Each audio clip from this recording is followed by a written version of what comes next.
Bonjour, c'est Cryptoly, j'espère que vous allez bien en ce mercredi 15 mars 2023. Bienvenue dans la quotidienne, notre rendez-vous matinal du lundi au vendredi pour analyser les news crypto, le marché bien évidemment, le Bitcoin. Alors aujourd'hui nous avons eu un gros mouvement du BTC, technique oui, fondamental oui, on a beaucoup de choses qui sont en train de se structurer, donc ça va être intéressant de revenir sur tout ça. Mais avant de commencer, si vous voulez soutenir mon contenu, et si vous l'aimez, likez, partagez cette vidéo, ça aide beaucoup au référencement, ça aide à faire connaître la chaîne. Abonnez-vous si c'est pas déjà fait, et on commence tout de suite les nouvelles avec la nouvelle qui est en train de cannibaliser malheureusement absolument tout, partout, c'est le lancement de ChatGPT 4, dans lequel il y a beaucoup d'améliorations. Je vous ai mis notamment un thread qui explique un petit peu les différentes améliorations que l'on peut y trouver, et pourquoi c'est une transformation. Bien sûr, vous le retrouverez sur mon Twitter, comme d'habitude, qui se trouve en description et en commentaire. Alors du coup, ChatGPT, oui, ça change beaucoup de choses, le 4 change beaucoup de choses aussi, parce que nous avons beaucoup plus de variables prises en compte, donc du coup, on peut avoir quelque chose qui a un contexte beaucoup plus gros, et qui est capable de produire des textes beaucoup plus gros aussi. Donc on a quand même quelque chose qui a une grosse amélioration.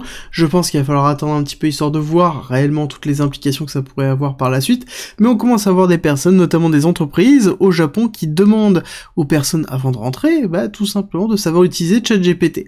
Est-ce que ça va être la nouvelle norme? Je ne pense pas, en tout cas pas tout de suite en France, connaissant les Français.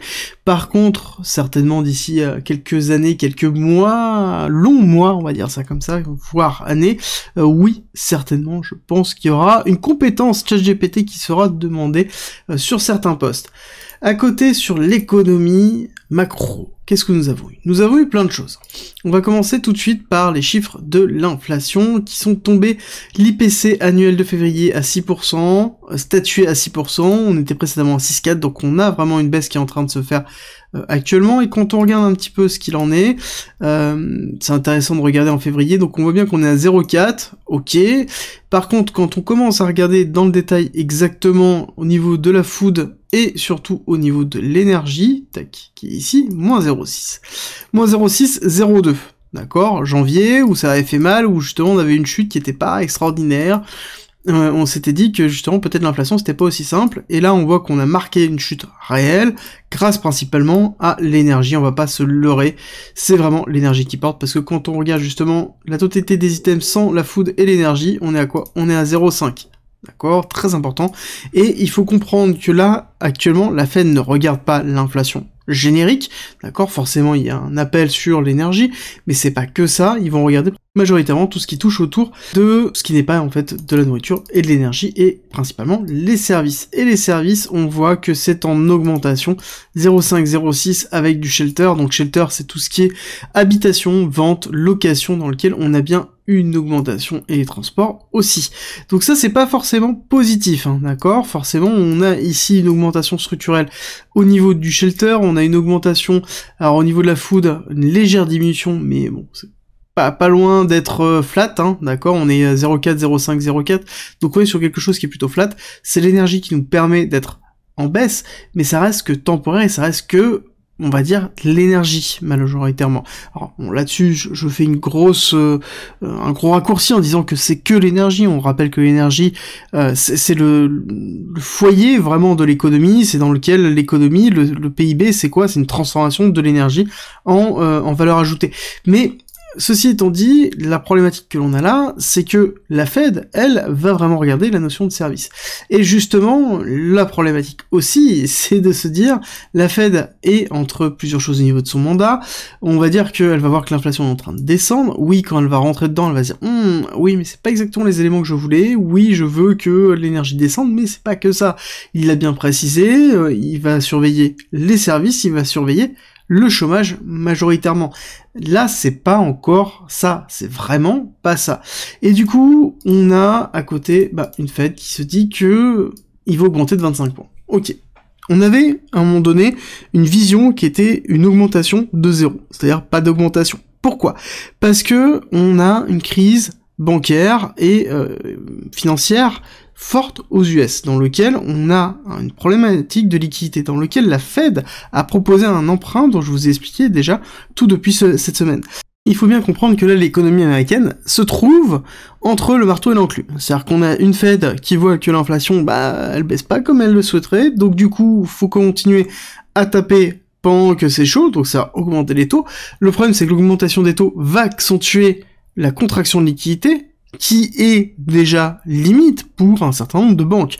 On a un nombre de faillites de banques qui va certainement augmenter, des banques régionales qui ne sont pas les plus grosses banques, on va avoir une concentration des liquidités vers les banques principales, donc les plus grosses banques, ce qu'on commence à voir notamment à JP Morgan, où on voit vraiment un afflux de liquidités colossal, parce que les gens vont sur ceux qui ont déjà énormément de liquidités, donc le bank run se fait sur les petits acteurs, et on a une concentration sur les gros acteurs, et on donne du pouvoir à ceux qui ont déjà énormément de pouvoir. C'est un petit peu ce qui est en train de se passer, et c'est personnellement ce qui me plaît pas dessus. Donc on est vraiment dans une économie qui est à deux vitesses, avec derrière un moment où on se dit ok, j'ai une crise financière de liquidité qui est très très forte, dans lequel on a failli voir une grosse partie des startups de la Silicon Valley disparaître, forcément si ça n'avait pas été pris en charge par le fonds de soutien et la décision de la Fed derrière de soutenir les sociétés pour assurer justement le bank run effectif qui est en cours, on va pas se leurrer, c'est toujours le cas. Donc on a vraiment cette pression très très forte, et à côté on se dit ok, mais l'inflation elle diminue mais pas autant, donc il faudrait que j'augmente les taux mais je ne peux pas, et on a le marché qui se dit ok, bon les gens ne vont pas augmenter les taux, donc la Fed ne va pas augmenter les taux, donc c'est à dire que potentiellement on va repartir légèrement à la hausse, peut-être le pivot va être plus rapide parce que justement on a un liquidity crunch qui est en train de se faire, ok, peut-être qu'on va se diriger vers une inflation à 4% normalisée. Bon, il y a tout un shift qui est en train de se mettre en place, et je pense que là actuellement il y a beaucoup de personnes qui se posent beaucoup de questions sur justement l'avenir, non pas sur est-ce qui va être bénéfique ou pas, c'est la mutation réelle qui est en train d'avoir lieu, d'accord. Bon, je vais pas aller dans les diatribes que l'on a pu avoir passé à droite à gauche en disant que c'est la fin du capitalisme US qui se met en place. Je pense qu'on en est encore loin, mais en tout cas c'est une mutation réelle du capitalisme américain, et je pense qu'on est vraiment au début de quelque chose qui va être nouveau. Alors, je ne dis pas que ça va être pire ou mieux, je ne suis même pas là-dedans, je dis juste que je note que ça va être quelque chose, je pense, qui va être nouveau. Ensuite, nous avons des nouvelles sur le BTC, dans lequel, ça y est, nous sommes passés au-dessus des 50% d'énergie renouvelable dans la production de BTC. L'idée était vraiment de décarboner au maximum le BTC, pour plusieurs raisons. Un, pour une notion de rentabilité, avec l'augmentation des coûts de l'énergie carbonée, forcément ça ne pouvait pas bien fonctionner, et à côté on se retrouve vraiment sur une transformation d'un BTC qui pourrait devenir un BTC vert. Bon, on est quand même encore loin, on vient à peine de dépasser 0,5, mais on voit qu'il y a eu beaucoup d'évolutions depuis janvier 2021, dans lequel on a dépassé les 35%, on est passé de 35 à 50, donc ce qui est juste très impressionnant au vu de l'état du marché général, et à savoir que la dernière partie, le passage réellement au-dessus de 0,5 s'est fait que récemment et a été long parce que principalement nous sommes en bear market, donc à côté nous avons des grosses difficultés, mais ce qui est positif en tout cas pour le BTC, sur l'image du BTC, et à un moment donné j'espère qu'on arrivera à se dire que le BTC c'est plus quelque chose qui pollue, et ça ce serait vraiment quelque chose de très important. À côté, nous avons eu une convention dans laquelle nous avons A16Z, donc qui est un venture capital spécialisé dans la crypto, qui a fait beaucoup parler de lui, avec notamment des tentatives de manipulation de marché. Ils ont été bloqués à la Silicon Valley Bank, enfin bon, bref. Mais c'est un acteur qui investit énormément, vraiment beaucoup, dans les startups crypto.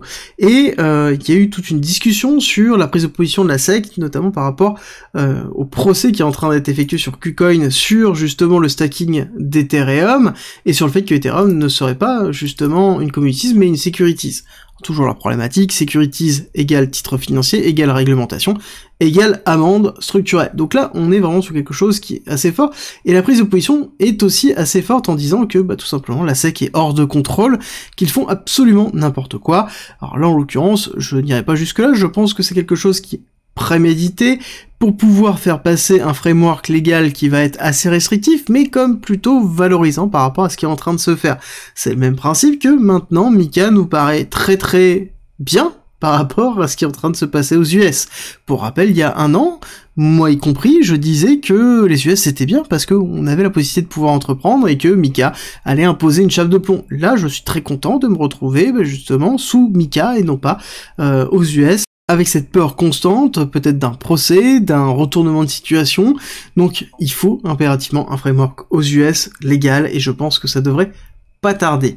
À côté, nous avons toujours A16Z, pour vous dire qu'ils sont vraiment très présents, qui ont fait et qui ont permis la levée de fonds pour la startup Capsule. Capsule, c'est quoi? C'est encore une fois un wallet, vous voyez, c'est quelque chose qui revient vraiment fréquemment dans les quotidiennes, parce que majoritairement c'est quelque chose où on a vraiment beaucoup de monde, et ce qui est intéressant de voir, c'est qu'on a un petit peu plus d'informations, parce que c'est rare d'avoir ça. On a une information comme quoi ils ont levé 500 000 $, pour avoir 7% d'equity, ce qui est intéressant parce que c'est rare d'avoir ces chiffres-là avec le raccordement en fait en l'equity.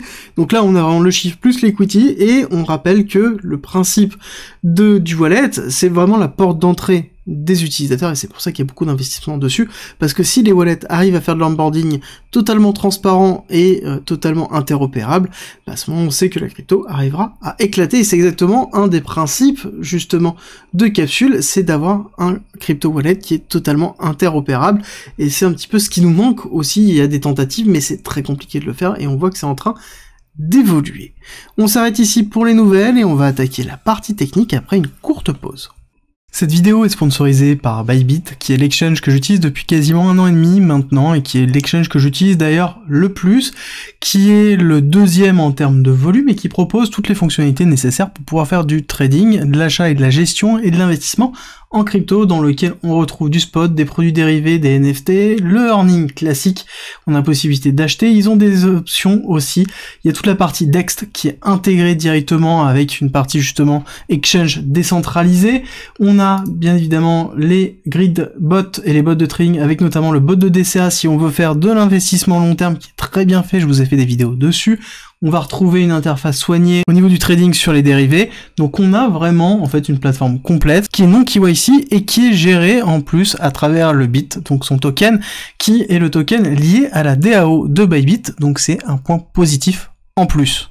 En commentaire et en description, vous retrouverez mon lien d'affiliation dans lequel vous avez un bonus de 4500 $ à l'inscription sur votre premier dépôt et moins 10% sur les frais. N'hésitez pas à la tester, et on reprend la vidéo tout de suite.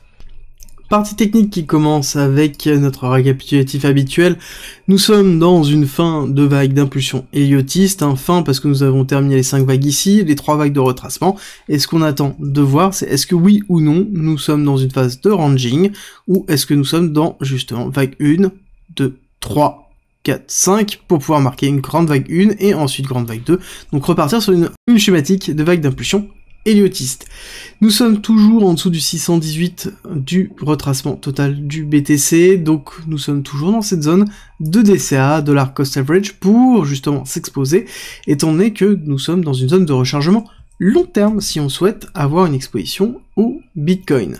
Alors, ce qui est très intéressant, c'est que on voit qu'on a eu une grosse bougie structurelle qui s'est effectuée avec une cassure ici de la R, parce que nous avons une accumulation de wick-off ici, SC, AR, ST, STB, et là actuellement nous avons eu une prise de liquidité de la R, mais nous n'avons pas consolidé au-dessus, c'est un petit peu dommage. Nous sommes en bougie actuellement weekly, et c'est très intéressant de voir qu'il faudrait justement avoir une dernière accélération et consolider au-dessus. Si on a une clôture weekly au niveau de ça, ce sera excessivement bullish. Là-dessus, ce sera excessivement fort. Je pense qu'on aura beaucoup de choses qui vont se mettre en place. Pourquoi?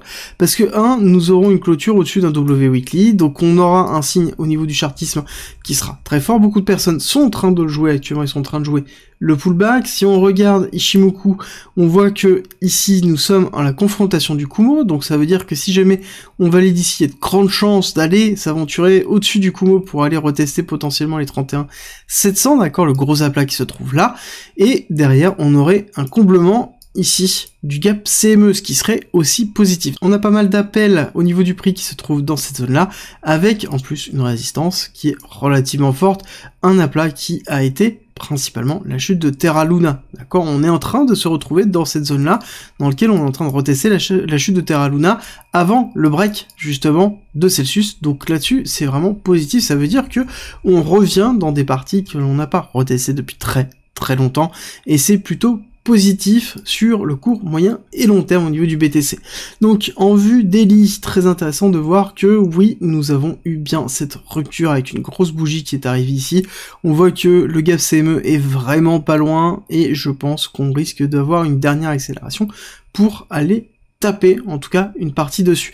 Et je pense aussi que ça va être déterminant parce qu'on a encore pas mal de nouvelles aujourd'hui en termes de macroéconomie, demain aussi, donc on risque d'avoir aussi de la volatilité. Je pense fortement que cette volatilité risque d'être bénéfique pour le BTC au vu des mouvements qui ont été faits maintenant. Néanmoins, il faut prendre en considération qu'on va à un moment donné faire un retracement, parce que quand on break justement l'AR et qu'on prend les liquidités, ça veut dire que ici on devrait à un moment donné faire un retracement, quelque chose qui va se faire comme ça en 3 temps. Pourquoi 3 temps? Parce que il y a aussi tout simplement une vision que l'on peut avoir, plutôt Elliotis, vague 1, 2, 3, 4, 5, d'accord? Là-dessus, on aurait justement une petite 2, une grande 4, avec une 5 effective. Je pense que la 5, elle est un petit peu faible, c'est-à-dire qu'on est allé chercher 618, mais là-dessus, on pourrait aller chercher un petit peu plus haut, avec une réaccélération pour justement combler. Ça, c'est un petit peu l'hypothèse que je suis en train de formaliser, et qui nous entraînerait peut-être une clôture CME au-dessus de ce niveau-là, sur l'hebdomadaire, et ce qui serait plutôt positif sur cette période-là. En tout cas, on voit qu'on a été rejeté violemment sur cette zone-là, vraiment violemment, et quand on regarde court terme, justement en 1 heure, on voit très très bien la structure que l'on a eue. On a eu une structure qui s'est effectuée avec une accélération, donc consolidation, accélération, prise de liquidité, cassure, et on est allé retester. Par contre, ce qui est intéressant de voir, c'est que on a bien une petite pattern qui est en train de se mettre en place ici, hein, une grosse consolidation qui est en train de se faire, chose que on a retrouvé pendant un certain temps, d'accord, en termes de structure haussière, où on avait ces accélérations haussières, ici, construites, et ensuite, explosion, accélération haussière construite, explosion, et c'est quelque chose qu'on retrouvait beaucoup dans le BTC avant, et qu'on avait un petit peu perdu depuis qu'on était rentré dans ce bear market. Alors, 2 choses que je voulais vous montrer. Première chose, c'est que on voit que au niveau de la divergence baissière que l'on avait déjà depuis un certain temps, on est en train de faire une rupture, d'accord? On a bien cette chute-là qui marque la rupture avec l'accélération haussière dans lequel on a breaké totalement ce niveau-là. Donc pour moi, ça invalide totalement la divergence baissière en daily, d'accord? Ce qui est plutôt positif sur du daily, ça veut dire qu'on n'a pas une vocation à aller chercher baissier tout de suite. Par contre, en horaire, donc en 1 heure, on voit qu'on a une belle divergence baissière qui se trouve ici avec justement le mouvement qui a été effectué, où on voit que là, hop, on va y arriver, ici nous avons bien cette divergence qui se trouve là, donc ça veut dire que on va respirer, on va avoir une respiration. La question c'est est-ce que la respiration va arriver tout de suite? Là on est en train de retracer directement, donc on est en train de structurer, je pense qu'on peut avoir un momentum qui va baisser encore un petit peu, pour avoir encore un dernier jus. On n'oublie pas que quand on voit ce qui s'est passé dans ici, ici, ici et ici, à chaque fois on avait bien cette divergence baissière qui était effective, et pourtant on a bien poussé plusieurs fois avant de faire un drop. D'accord? Donc il est possible d'avoir la même chose aujourd'hui et demain, parce que nous avons beaucoup de nouvelles, nous avons beaucoup d'impulsions qui vont appeler tout simplement de la volatilité. Si on regarde un petit peu l'order flow, on voit qu'on a fait un très gros rebond sur une zone de résistance sur les positions des top traders, avec tout simplement ici la zone avant l'accélération haussière. Donc ça veut dire qu'on est vraiment revenu retester, et on voit qu'on a bien marqué une grosse accélération avec une rupture ici qui a été faite. D'accord? Donc là, on voit bien qu'on a une reprise de position très forte, donc je pense qu'il y a une partie de hedging qui a sauté avec la prise de liquidité au-dessus. Donc c'est vrai que c'est plutôt positif. On a fait très mal, tout simplement, à tous les shorters qui étaient là. On avait beaucoup de liquidités, et on est allé chercher absolument toute la liquidité pour aller même casser cette zone-là. Et on sait que beaucoup de personnes étaient en train de jouer, justement, cette partie-là pour aller chercher un bad range, donc étaient en train de faire du trading de range. Là, actuellement, on est allé les liquider partiellement. Bon, je prends partiellement parce que tout simplement, il y en a beaucoup qui sont re-rentrés, on le voit bien, de toute façon, dans tous les cas, ici, sur la totalité des comptes de Binance, on voit qu'on est en train de se rediriger encore vers du short. Par contre, ce qui est plutôt positif, c'est toujours le open interest, c'est relativement flat, ce qui nous donne un petit peu de marge de manœuvre. C'est un mouvement qui est majoritairement BTC, on voit bien qu'on a la dominance qui éclate encore une fois, c'est pas encore très très marqué parce qu'on devrait avoir quelque chose qui pousse encore plus, je pense, avec une prise de position du BTC. La crise de liquidité US, je pense, fait partie d'une prise de conscience très forte d'un certain nombre de personnes sur lequel on se dit, bon, bah ok, est-ce que, oui ou non, on va sur quelque chose où on n'a pas la possession de son argent? BTC est une réponse. Est-ce que c'est quelque chose qui va exploser maintenant? Non, mais je pense qu'il y a une partie de la population US qui est déjà assez affectée par les cryptos. On le sait, qu'il y a vraiment un pourcentage élevé de personnes qui possèdent des cryptos, ou en tout cas qui en ont possédé aux US, et je pense que ces personnes-là réalisent petit à petit que ça peut être intéressant de ne pas dépendre d'institutions financières pour pouvoir posséder, en tout cas, son cash, et ça peut être intéressant, justement, d'être dans autre chose.